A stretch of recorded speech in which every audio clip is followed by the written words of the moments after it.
마태복음 9장. 예수께서 배에 오르사 건너가 본 동네에 이르시니 침상에 누운 중풍병자를 사람들이 데리고 오거늘 예수께서 그들의 믿음을 보시고 중풍병자에게 이르시되 작은 자야 안심하라. 네 죄 사함을 받았느니라. 어떤 서기관들이 속으로 이르되 이 사람이 신성을 모독하도다. 예수께서 그 생각을 아시고 이르시되 너희가 어찌하여 마음에 악한 생각을 하느냐. 내 죄 사함을 받았느니라 하는 말과 일어나 걸어가라 하는 말 중에 어느 것이 쉽겠느냐. 그러나 인자가 세상에서 죄를 사하는 권능이 있는 줄을 너희로 알게 하려 하노라 하시고 중풍병자에게 말씀하시되 일어나 네 침상을 가지고 집으로 가라 하시니 그가 일어나 집으로 돌아가거늘 무리가 보고 두려워하며 이런 권능을 사람에게 주신 하나님께 영광을 돌리니라. 예수께서 그곳을 떠나 지나가시다가 마테라 하는 사람이 세관에 앉아 있는 것을 보시고 이르시되 나를 따르라 하시니 일어나 따르니라. 예수께서 마태의 집에서 앉아 음식을 잡수실 때에 많은 세리와 죄인들이 와서 예수와 그의 제자들과 함께 앉았더니 바리새인들이 보고 그의 제자들에게 이르되 어찌하여 너희 선생은 세리와 죄인들과 함께 잡수시느냐. 예수께서 들으시고 이르시되 건강한 자에게는 의사가 쓸데없고 병든 자에게라야 쓸데 있느니라. 너희는 가서 내가 긍휼을 원하고 제사를 원하지 아니하노라 하신 뜻이 무엇인지 배우라. 나는 의인을 부르러 온 것이 아니요 죄인을 부르러 왔노라 하시니라. 그때 요한의 제자들이 예수께 나와 이르되 우리와 바리새인들은 금식하는데 어찌하여 당신의 제자들은 금식하지 아니하나이까.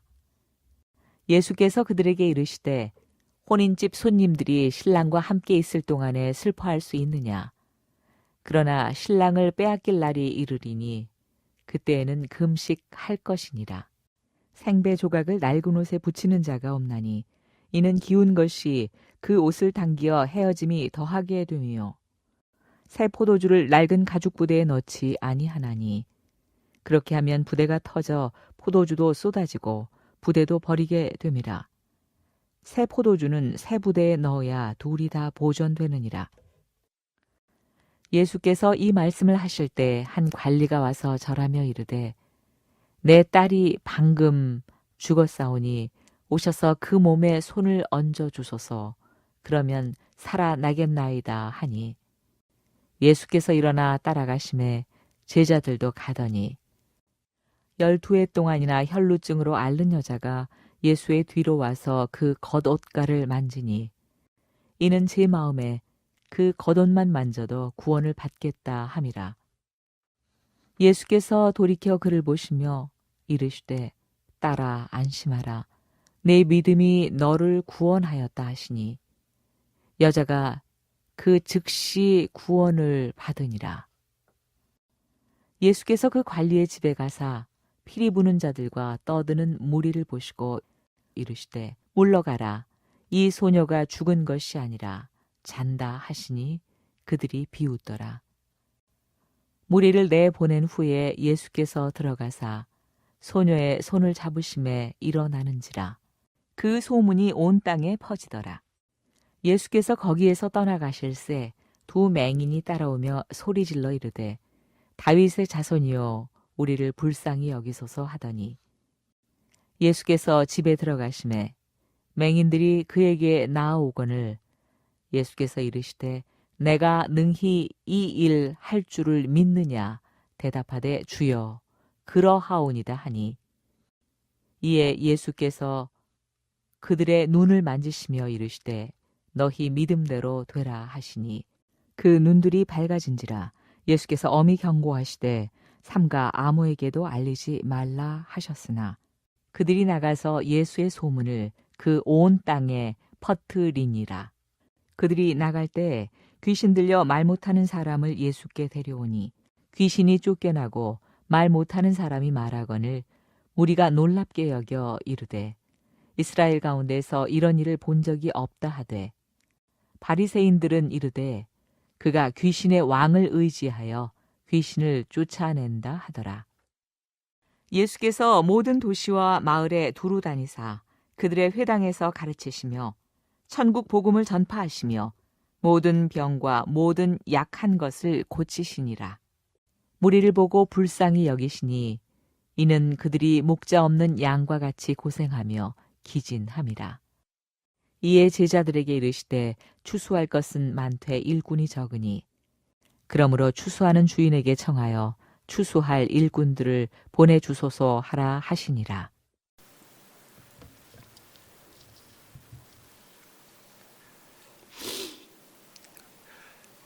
오늘은 긍휼의 심장이라는 제목으로 함께 말씀을 나누고자 합니다. 마태복음은 하나님 나라의 역사입니다. 하나님의 나라의 역사가 어떻게 이루어지는가를 이제 오늘 사건을 통해서 보여주고 있습니다.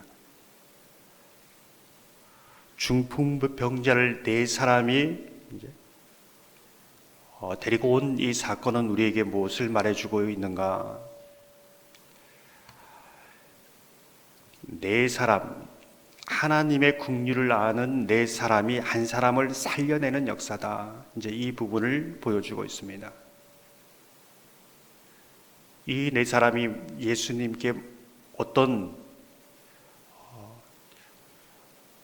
부탁할 조건이 없습니다. 그냥 오직 예수님께 긍휼을 구하는 것이지요. 어떤 자격이 있어서 지금 가지고 가는 것도 아닙니다. 오직 긍휼을 구하는 겁니다. 긍휼을 아는 사람들이지요. 이 사람들이 전혀 아무것도 모르는 이 한 사람을 향하여 예수님께 데리러 가는 것이지요. 그 사람이 살아납니다.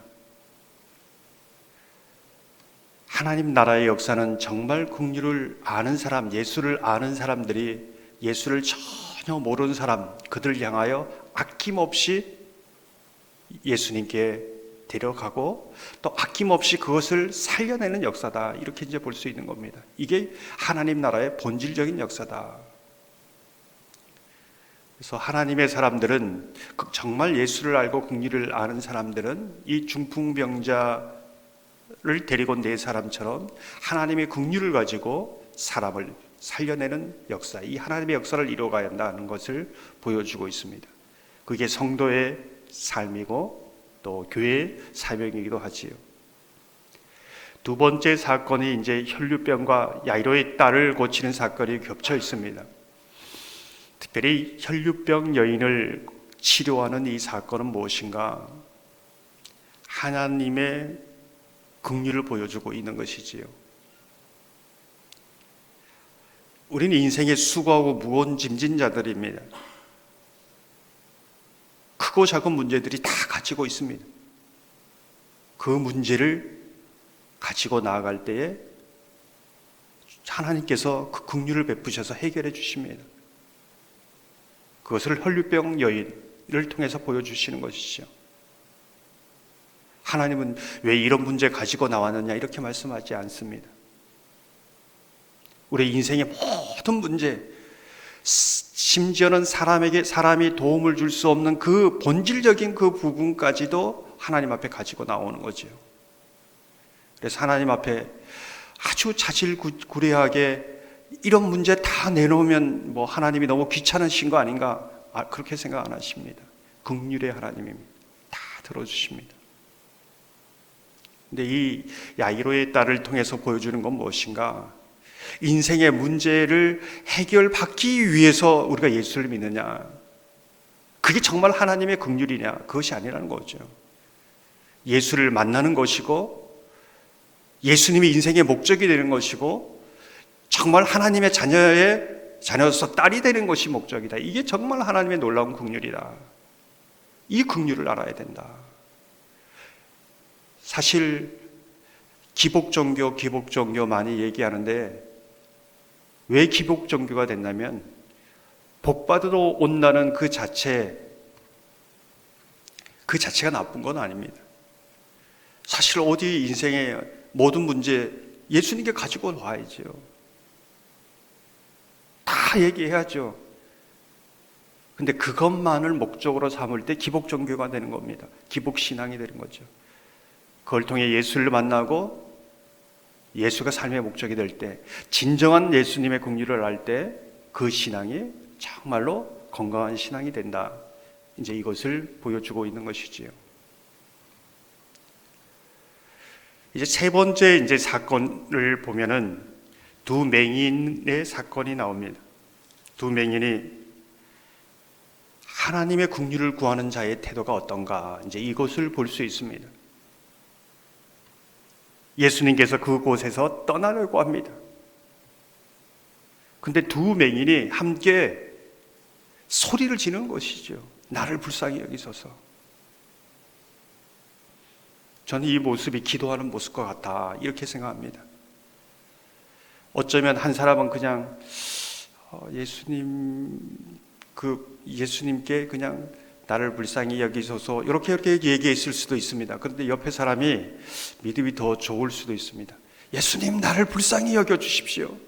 그러니까 옆에 사람들이 저렇게 하는구나 하고 더 나를 불쌍히 여겨주십시오 외치는 거죠. 함께 이제 하나님의 긍휼을 구하고 있습니다.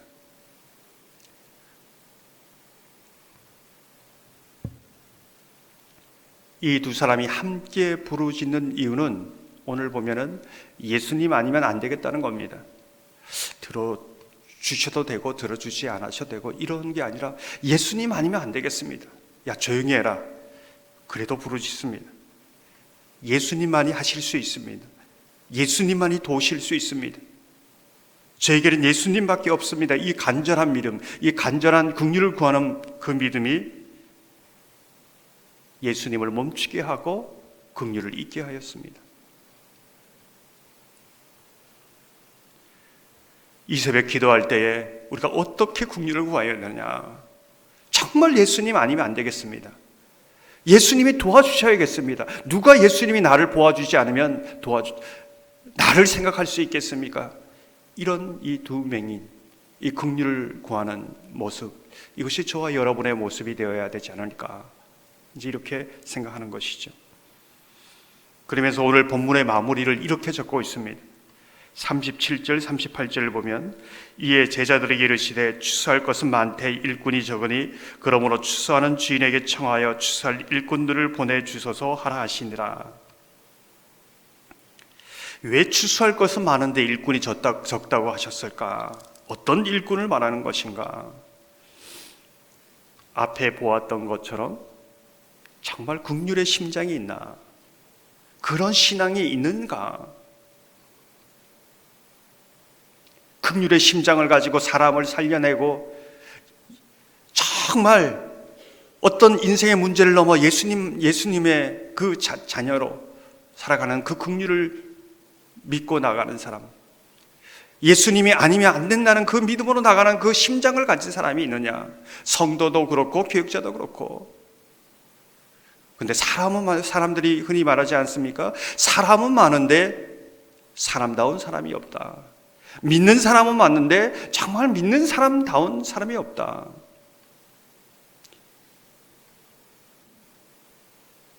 그런데 우리에게 소망을 주는 하나의 메시지가 있습니다. 보내주셔서 주인에게 청하라는 겁니다. 저는 새벽마다 기도할 때 사람이 많고 적음이 중요하지 않지요. 하나님은 하나님의 일을 실패하지 않기 때문에 기도할 사람 보내주십시오. 일꾼들을 보내주십시오. 이 긍휼의 심장을 가진 그루터기와 같은 사람들을 일으켜 세워주십시오. 하나님은 하나님의 일을 하실 겁니다. 어떤 사람에게도 보내줄 수 없습니다. 주인에게 청하라는 겁니다.